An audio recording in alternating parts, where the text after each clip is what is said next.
জাতিসংঘ বাংলাদেশে মানবাধিকার অফিস খুলতে চায়। অনেকেই ভাববেন ভালো তো, মানবাধিকার অফিস খোলা এমন কি খারাপ? মানবাধিকার, আহা, শুনলেই কি একটা চমকপ্রদ শব্দ, কিন্তু এর পিছনে যে সত্য লুকিয়ে আছে, যে অন্ধকার লুকিয়ে আছে, এটা আপনি কল্পনাই করতে পারবেন না। দক্ষিণ এশিয়ার কোনো দেশে জাতিসংঘের মানবাধিকার হাই কমিশন নাই। বাংলাদেশে এমন কোনো সিভিল ওয়্যার অথবা ভঙ্গুর নিরাপত্তা ব্যবস্থা নাই যেটার কারণে এখানে এসে মানবাধিকার অফিস খুলতে হবে। যদি মানবাধিকার অফিস খোলা হয়, অটোমেটিক স্বীকৃতি হয়ে যাবে যে আমাদের দেশ ভঙ্গুর নিরাপত্তার দেশ, এই দেশে প্রকৃত নিরাপত্তা, জানমালের হেফাজত কারো নাই, এইটার স্বীকৃতি অটোমেটিক হবে। পরিণামে কি হবে? পার্বত্য চট্টগ্রাম এবং বিচ্ছিন্নবাদী যে আন্দোলনগুলি হয়, এইগুলো আরও মাথাচাড়া দিয়ে উস্কায় উঠবে এবং এইটাকে টার্গেট করেই একরকম এই জায়গাতে এটা নিয়ে আসা হয়েছে। কারণ কি? পূর্ব তিমুরের কথা আপনারা জানেন। পৃথিবীর মধ্যে পূর্ব তিমুর এমন দেশ, এশিয়ার একমাত্র দেশ যেটি দক্ষিণ গোলার্ধে অবস্থিত।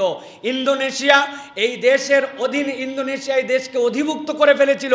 অধিকাংশ মানুষ এখানে মুসলমান ছিল, কিন্তু জাতিসংঘের এই সকল লোকেরা ওই জায়গাতে যাওয়ার পরে মানবাধিকার কমিশন, জাতিসংঘের মিশন, এইগুলা নাম দিয়ে আস্তে আস্তে পরিবেশ তৈরি করে ইন্দোনেশিয়াকে সেখান থেকে সরিয়েছে। এরপরে সেই জায়গাতে গণভোটের ব্যবস্থা করছে। গণভোটে কত পার্সেন্ট? 49, 51, 48, 52, 48% মুসলমান, তার মধ্যেও কারচুপি আছে, আর 52% খ্রিস্টান। এরকম করে এশিয়ায় মাত্র 2টা খ্রিস্টান দেশ, ফিলিপাইন আর পূর্ব তিমুর, সেখানে গণভোট দিয়ে স্বাধীন করছে। ওই ষড়যন্ত্রের অংশকারী হিসাবে তার বীজ এখানে ছড়িয়ে দেওয়ার কারণে এই মানবাধিকার কমিশনের স্বীকৃত একজন, তারা দেখাতে চায় ওই পার্বত্য চট্টগ্রামে ইচ্ছা করে বিচ্ছিন্নবাদী দাঁড় করাবে। এরপরে কিছুদিন পরে বলবে ঠিক আছে তোমরা কি চাও, বলে আমরা তো গণভোট চাই। কৌশলে গণভোটের দ্বারা সেখানে ইতিমধ্যেই বাঙালিদেরকে জমি কিনতে দেওয়া হয় না, সেই জায়গাতে আস্তে আস্তে তাদের সংখ্যা বাড়ে, আমাদের কমে। ওইখানে গণভোট দিয়ে এই দেশকে পূর্ব তিমুর বানানোর ষড়যন্ত্র নিয়ে তারা এই কাজ করতে চায়।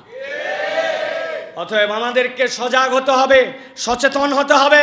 এই কাজগুলি তারা করতেছে আমাদের সাথে, আর এইগুলির সাথে একদল আছে আমরা মুসলমানরা। আমরা যখন দেশের পক্ষে, রাষ্ট্রের পক্ষে কথা বলি, তখন একদল আছে এই দেশে, তারা হচ্ছে অন্ধকার আলো আর দিল্লি স্টার। চিনেন আপনারা অন্ধকার আলো? তারা কিভাবে হুজুরদেরকে জঙ্গি ট্যাগ লাগানো যায়, যারাই ওই হিন্দুত্ববাদের বিরোধিতা করে তাদেরকে কিভাবে জঙ্গি বানানো যায়, এটা হচ্ছে তাদের খেলার অংশ। এই দেশে তাদের থেকে বড় 2 নম্বর হলুদ সাংবাদিকতা ইতিহাসে কেউ করতে পারে নাই। ওরা একটা দেশের গোলামির জিঞ্জিরে আমাদের উপরে চাপায় দেওয়ার মিশন বাস্তবায়ন করতে চায়, ঠিক না? আপনারা জানেন, জানলে অবাক হবেন, মেজর জিয়া, এই জিয়া মানে এবার সেই জিয়া ভুল বুঝেন না। এই মেজর জিয়া কমিশন র্যাঙ্কে বাংলাদেশের সেনাবাহিনীতে ঢুকেছিল, সোর্ড অফ অনার পেয়েছিল, ঘোর চাওয়ারে ফার্স্ট, আইকিউতে ফার্স্ট, যত ধরনের পরীক্ষা হয়েছে সেনাবাহিনীতে সকল পরীক্ষাতে তার থেকে বেশি নাম্বার কেউ পায় নাই। তার থেকে বড় প্রত্যুৎপন্নমতি একটা ছেলে এখন পর্যন্ত সেনাবাহিনীতে আসছে কিনা কেউ বলতে পারে না। দেখলো যখন এই বিগত রেজিমের বিরুদ্ধে সে বলিষ্ঠ কণ্ঠে দাঁড়ানোর চেষ্টা করতেছে এবং সে দেশপ্রেমিক, আল্লাহ রসুলকে পছন্দ করে, তখন তাকে জঙ্গি ট্যাগ লাগানোর জন্য চেষ্টা করা হলো। পরিবারের কাছে জিজ্ঞাসা করছে যে আপনার ছেলের কি কি বিষয়, বলে আমার ছেলে খুব ধার্মিক। আর কি, তার প্রথম স্ত্রীটা মারা গিয়েছিল, মারা যাওয়ার পরে সে নিজে সেখানে জানাজা পড়িয়েছিল, এরপরে সে দ্বিতীয় বিয়ে করছে। প্রথম আলো এবং এই গ্রুপ তখন এটাকে একটা সিস্টেমের মধ্যে নিয়ে আসলো, নিয়ে এসে দেখালো দ্বিতীয় বিয়েকারী এবং কট্টর ধার্মিক, এটা নাকি জঙ্গি হওয়ার আলামত। কোর্টে প্রমাণ নাই, আদালতে প্রমাণ নাই, কোনো জায়গায় আর কোনো প্রমাণ নাই, কিন্তু এই প্রমাণহীনভাবে জঙ্গি শব্দ ব্যবহার করে এই মানুষটার জীবনকে শেষ করে দিয়েছে। হাজার হাজার আলেম ওলামাকে মিথ্যা নাটক সাজায় জঙ্গিত্ববাদের দিকে ঠেলে দিয়েছে। এই হচ্ছে আলো নাম দিছে, কিন্তু এরা হচ্ছে বাংলাদেশের সবচেয়ে বড় অন্ধকার কালো, ঠিক না? অতএব মুসলমান সজাগ হন। এখানে ঠিক বলি, কিন্তু ওদের পত্রিকায় বিজ্ঞাপন দেই, ওদের পত্রিকা পড়ি, ওদের নিউজ দেখি, ওদের সাথে জড়িত হয়। অতএব বলবো, কোনো ইমানদার জেনে বুঝে এদের সাথে সম্পৃক্ত হতে পারে না। সামাজিকভাবে এদের সাথে বয়কট করতে হবে আমাদেরকে। পুরা দেশ 26 টাকা 27 টাকা, এক ছাগল 2 বার ছবি, এক গরু বহু জায়গায় ছবি, এক বাবুর্চি বহু জায়গায় কারবার, তাদের নিউজের ফলো আপের শেষ নাই। আর আসুন্না ফাউন্ডেশন সহ, আত্তাকওয়া ফাউন্ডেশন সহ, নাম না জানা ফাউন্ডেশন সহ আমাদের মসজিদ পর্যন্ত কয়েক লক্ষ টাকার এই মেহনতি মানুষের হয়ে কাজ করছে। কোনোদিন কোনো রিপোর্ট এইগুলো আসে না। রিপোর্ট আসে ওইগুলা সুসরা সাসরাদেরগুলা, অন্যদেরকে গ্রেপ্তার করলে দেখায় জঙ্গি, আর জঙ্গির ট্যাগ দিয়ে বাতিল হওয়া ওই গোষ্ঠীর লোক ধরলে বলে কতকগুলো আসামি। এটা হচ্ছে অন্ধকার আলোর কাজ। আর মুসলমানরা এদের চরিত্র কিন্তু জেনে ফেলছে, ঠিক কিনা? অতএব এদেরকে আমাদের সামাজিকভাবে বয়কট, আন্তরিকভাবে ঘৃণা এবং এদের বিপক্ষে ষড়যন্ত্রে আমাদেরকে সজাগ থাকতে হবে। প্রিয় ভাইরা, ওরা আমাদেরকে নিয়ে খেলতেছে, আর তাদেরকে খেলতে দেওয়া হবে না। বহু খেলা আপনারা খেলছেন জঙ্গিত্ববাদের নাটক দিয়ে, আর খেলতে দেওয়া হবে না। মানুষ আপনাদের এই সকল চিটারি, এই সকল বাটপারি, এইগুলো মানুষ বুঝে ফেলছে। প্রিয় ভাইরা, আল্লাহ রাব্বুল আমিন এদের থেকে, এদের রেজিম থেকে আমাদেরকে হেফাজত করুক এবং মুসলমানদেরকে শুধু হই হই না করে আমাদেরকে সচেতনতার সাথে সামনে এগিয়ে যাওয়ার তৌফিক দান করুক। আমাদের একটি ছেলে মুয়াজ মাহমুদ তুরস্কে চ্যাম্পিয়ন হয়েছে।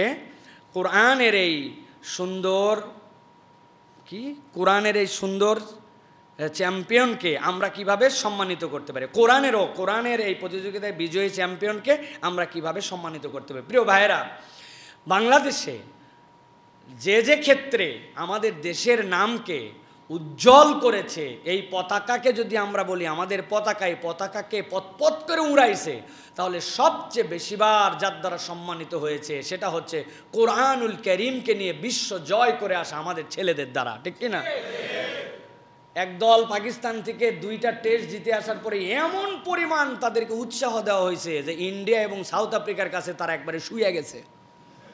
এখন কাউরে যদি উৎসাহ দেওয়ার জন্য এত আপনি উপস্থাপনা করেন, তাহলে হারার জন্য পানিশমেন্টও তো দেওয়ার দরকার আছে।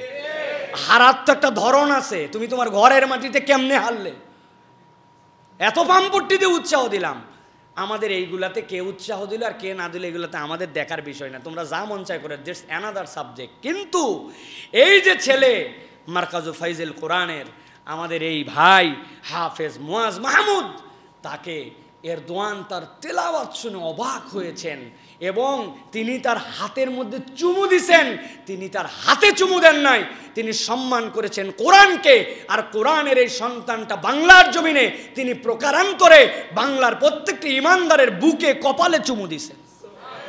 তাহলে এই ছেলেটাকে আমাদের কতটুকু সম্মান করা দরকার।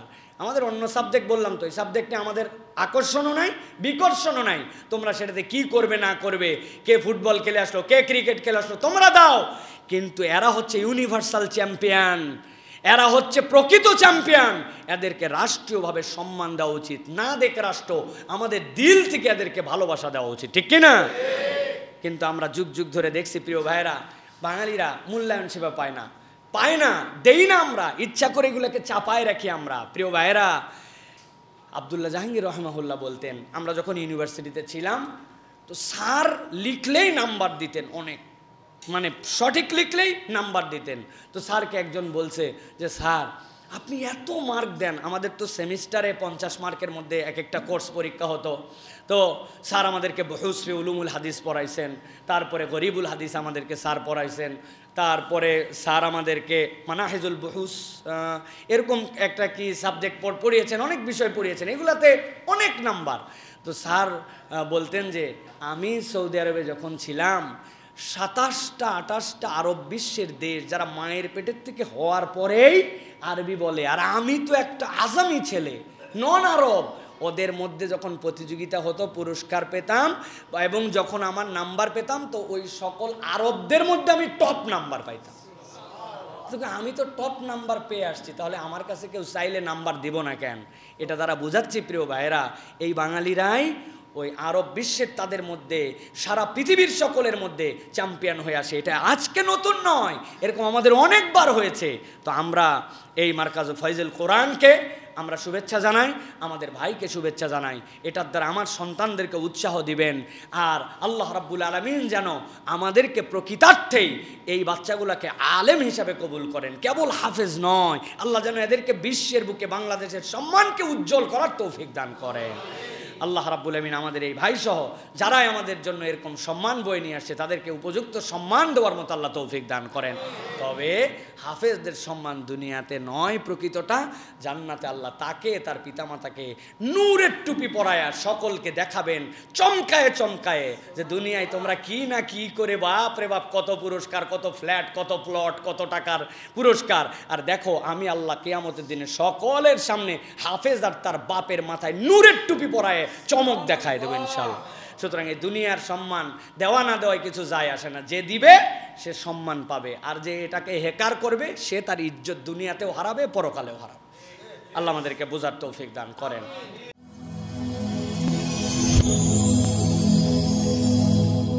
Rose TV 24. Enjoy by listening to the Holy Quran.